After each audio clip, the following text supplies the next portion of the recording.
کرتا ہوں نماز جنازہ فرض کفایہ 7 4 تکبیروں کے، ثنا واسطے اللہ تعالیٰ کے، درود واسطے نبی کریم صلی اللہ علیہ وسلم کے، دعا واسطے اس حاضر میت کے، پیچھے اس امام کے، اللہ اکبر، یہ نیت ہوتی ہے۔ اس میں ایک چیز یاد رکھیں کہ نماز جنازہ میں 2 فرض ہیں اور 3 چیزیں سنت مؤکدہ ہوتی ہیں۔ ایک فرض تو ہوتا ہے آدمی کا کھڑے ہو کر نماز جنازہ ادا کرنا، قیام اس میں فرض ہے، بلا عذر بیٹھ کے پڑھی تو نماز نہیں ہوگی۔ ہاں کوئی بیمار ہے اس کے ساتھ شرع عذر لاحق ہے تو بیٹھ کے پڑھے گا، اب ہو جائے گی۔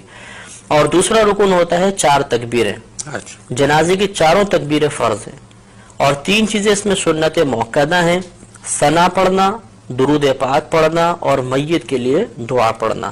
یہ 3 سنت مؤکدہ ہیں، اور سنت مؤکدہ کا ترک کرنا 1-2 بار کیا تو برا ہے، اور اگر عادت ہی بنا لیں تو انسان گناہگار ہوگا۔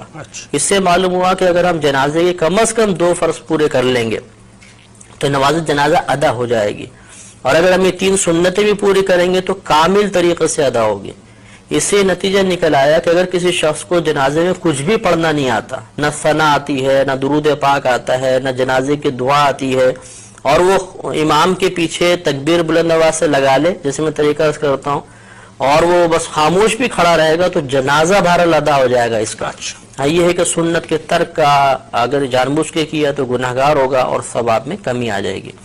اب اس کا طریقہ یہ ہوتا ہے کہ مستحب یہ ہے کہ امام صاحب نماز شروع ہونے سے پہلے سب کی طرف متوجہ ہو کے ان کو نیت کا طریقہ بتا دیں، یہ افضل ہے۔ اس کے بعد امام صاحب تکبیر لگائیں گے، ہم نیت کر کے تیار ہوں گے، اللہ اکبر کہہ کر ہاتھ کو باندھیں گے۔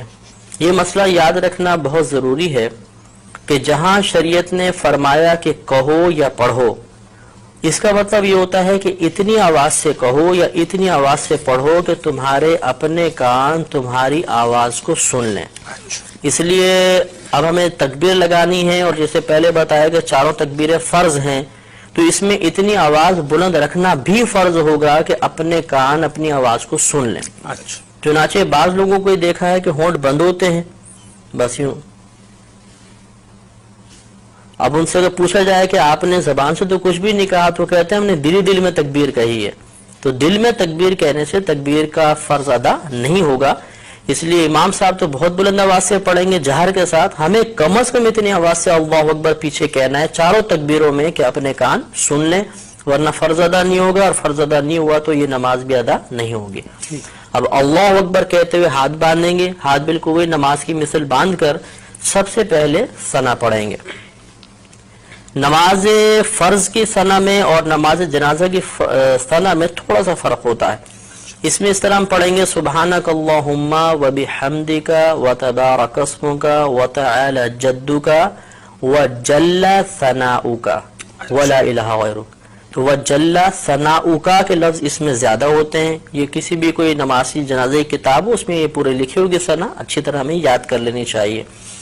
اس کے بعد ہم اگر ختم کر چکے ہیں انتظار کریں گے، امام صاحب دوسری تکبیر لگائیں گے۔ یہ یاد رکھیں کہ نماز جنازہ میں فقط پہلی تکبیر میں ہاتھ اٹھانے، باقی آگے کی 3 تکبیروں کے اندر ہاتھ نہیں اٹھائیں گے، لیکن زبان سے اللہ اکبر کہا جائے گا۔ تو بغیر ہاتھ اٹھائے اب اللہ اکبر کہیں گے، اور اس کے بعد اب ہم درود پاک پڑھیں گے۔ اس میں وہی درود پاک پڑھنا افضل ہے جو ہم عام نمازوں میں پڑھتے ہیں، یعنی درود ابراہیمی۔ لیکن اگر کسی کو یاد نہ ہو تو کوئی بھی درود پاک پڑھ لیں، بلکہ یاد ہو اس کے باوجود دوسرا درود پاک پڑھیں گے تب بھی نماز ہو جائے گی، اور افضل یہ تھا کہ درود ابراہیمی پڑھا جاتا۔ اس کو پڑھنے کے بعد اب تیسری تکبیر لگے گی، ہاتھ نہیں اٹھائیں گے لیکن زبان سے اللہ اکبر کہیں گے، اور اس کے بعد اب میت کے لیے دعا کریں گے۔ اگر نابالغ لڑکا ہے تو اس کی علیحدہ دعا ہے، نابالغ بچی ہے علیحدہ دعا ہے، اور بالغ مرد و عورت کی ایک ہی دعا ہوتی ہے۔ یہ دعائیں ہمیں نماز جنازہ کی کتابوں سے یاد کر لینی چاہیے۔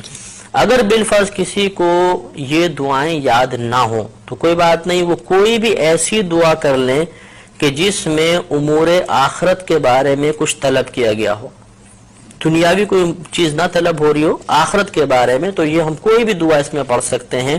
تو اس طرح ہماری نماز تقریباً مکمل ہو گئی۔ اب چوتھی تکبیر آئے گی، امام صاحب چوتھی تکبیر لگائیں گے، ہم نے ہاتھ نہیں اٹھانے لیکن زبان سے اللہ اکبر کہنا ہے، اور یہ اب سنت کریمہ ہے کہ جیسے ہی تو چوتھی تکبیر لگے اور سلام پھیرے تو ہاتھ کھول دیں، اور ہاتھ کھولنے کے بعد پھر السلام علیکم ورحمۃ اللہ، السلام علیکم ورحمۃ اللہ، دونوں طرف سلام پھیر دیا جائے گا۔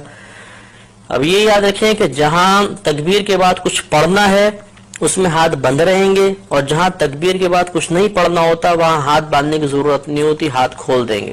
تو پہلی 3 تکبیروں میں چونکہ تکبیر کے بعد کچھ پڑھنا تھا تو ہاتھ بندھے رہے، چوتھی میں کچھ محل ہی نہیں ہے پڑھنے کا تو ہاتھ کھول کر پھر ہمیں سلام پھیرنا۔